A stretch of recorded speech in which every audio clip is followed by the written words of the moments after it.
ప్రస్తుతం నేను విజయవాడ సెంట్రల్ నియోజకవర్గంలో ఉన్నాను. ఈ ప్రాంతంలో వెల్లంపల్లి శ్రీను గారు ప్రచారం చేస్తున్నారు. అసలు విశేషమైన స్పందన లభిస్తుంది. అంటే క్యాండిడేట్ మార్పు చేర్పులు అనేది రాజకీయాల్లో ఒక కొత్త ట్రెండ్ని జగన్ గారు సృష్టించారు. ఈ నేపథ్యంలో మనతో మాట్లాడతాకి ఆయనతో పాటు పశ్చిమ నియోజకవర్గంలో గడప గడపకు పాల్గొన్న హరీష్ ఉన్నారు. సార్ చెప్పండి, ఈ మార్పులు చేర్పులు ప్రజల మీద ఏ విధంగా ప్రభావం చూపుతాయి? నాయకుల మార్పులో ఏమన్నా ఇబ్బందికర పరిస్థితులు ఉంటాయంట?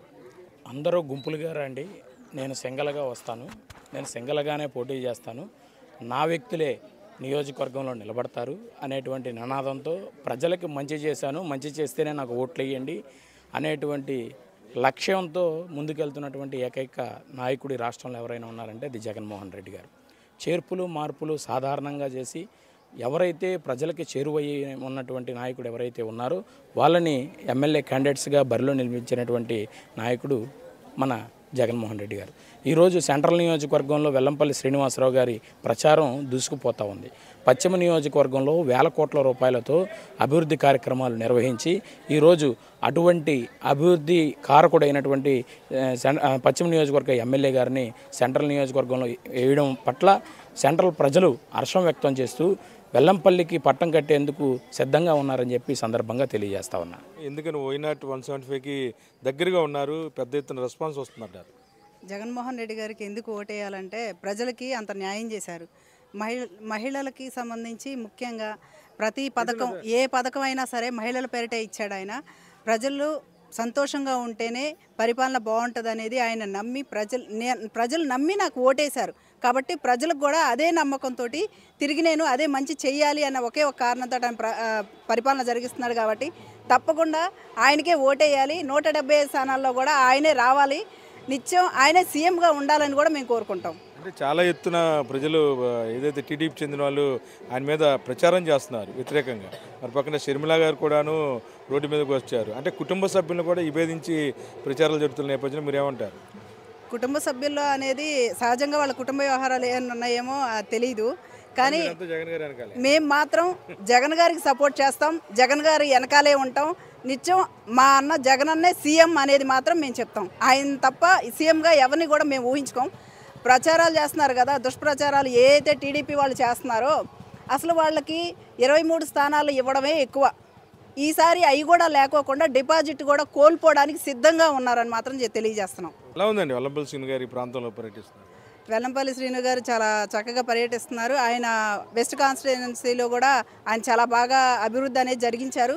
ఇక్కడ అంతకుముందు విష్ణు గారు కూడా చాలా అభివృద్ధి కార్యక్రమాలు చేశారు.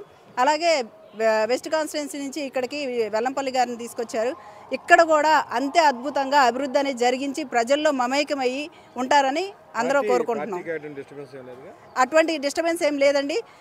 ఇద్దరు కూడా ఒక మాట మీదే వెళ్తున్నారు. కార్యక్రమాలు కూడా ఇద్దరు కలిసే చేస్తున్నారు. మేమంతా వైసీపీ కార్యకర్తలం. అధిష్టానం ఏదైతే చెప్తే అదే చేస్తాం.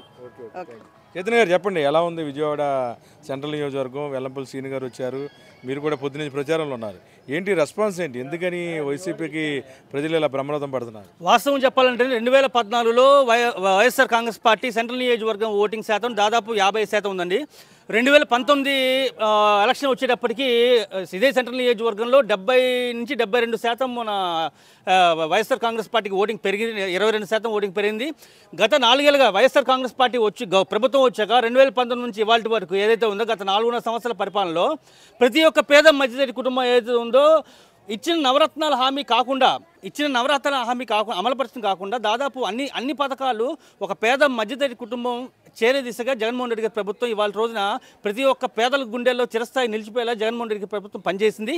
రానున్న రోజుల్లో ఖచ్చితంగా ఇవాళ రోజు అయితే జగన్మోహన్ రెడ్డి గారు ఒకటే చెప్తారు, నాకు మంచి జరిగితేనే మీకు ఓటేయండి అన్న కాన్సెప్ట్ అనేది జగన్ గారి యొక్క గొప్పతనం. రాష్ట్రంలో దేశంలో ఏ ఒక్క నాయకుడు ఆయనకి సాటి రారు అని చెప్పి ఖచ్చితంగా చెప్పగలం.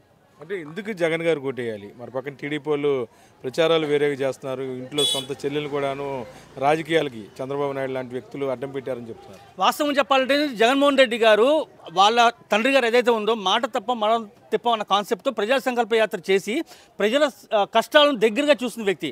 ఆ రోజు ప్రజా సంకల్ప యాత్ర ఏం చెప్పారండి జగన్ గారు? ఇవాళ రోజున ఈ పేద ప్రజలు పడుతున్న కష్టాలు నా ప్రభుత్వం వచ్చాక వైఎస్ఆర్ కాంగ్రెస్ ప్రభుత్వం వచ్చాక మీ కష్టాలను తీర్చే దిశగా నేను ప్రతి ఒక్క హామీలు నెరవేరుస్తా అని చెప్పాడు.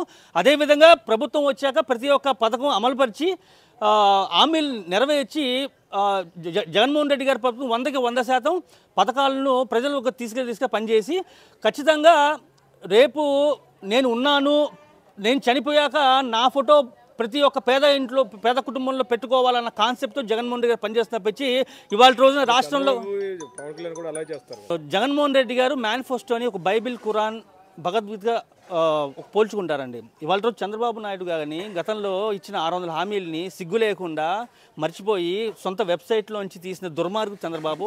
అలాంటి చంద్రబాబుని 2014 నుంచి 2019 వరకు అదే ప్రభుత్వంలో ఉన్న పవన్ కళ్యాణ్ ఏం చేశారండి? ఆయన తప్పులు చేస్తున్నప్పుడు కూడా కంటికి గుడ్డ కట్టుకుని అన్ని చూసి చంద్రబాబుని సపోర్ట్ చేశారు. ఇవాళ రోజు కూడా పవన్ కళ్యాణ్ గారు ఏం చేస్తున్నారండి?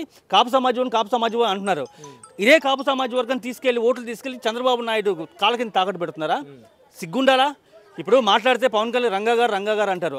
ఇదే రంగా గారిని చంద్రబాబు నాయుడా? ఇవాళ రోజు నీకు దమ్ము ఉంటే, నీకు చీము నెత్తురు ఉంటే 170 నియోజకవర్గం పోటీ చేసి నేను సీఎం అభ్యర్థిని చెప్పాలా? నేను నమ్ముకున్న కార్యకర్తలు, జనసేన కార్యకర్తలు నేను సీఎం కావాలని చూస్తున్నారు. నువ్వెళ్ళి చంద్రబాబు సంఖ నాకుతే రేపు పొద్దున నీ క్యాడర్కి, నీ ఎమ్మెల్యే క్యాండిడేట్కి, నీ కార్యకర్తలు నువ్వు సమాధానం ఏం చెప్తావు పవన్ కళ్యాణ్ గారిని మేము ఖచ్చితంగా ప్రశ్నిస్తున్నాం. మొత్తమే కూడాను విజయవాడలో ప్రజలంతా కూడాను కొత్త ట్రెండ్ సృష్టించారు.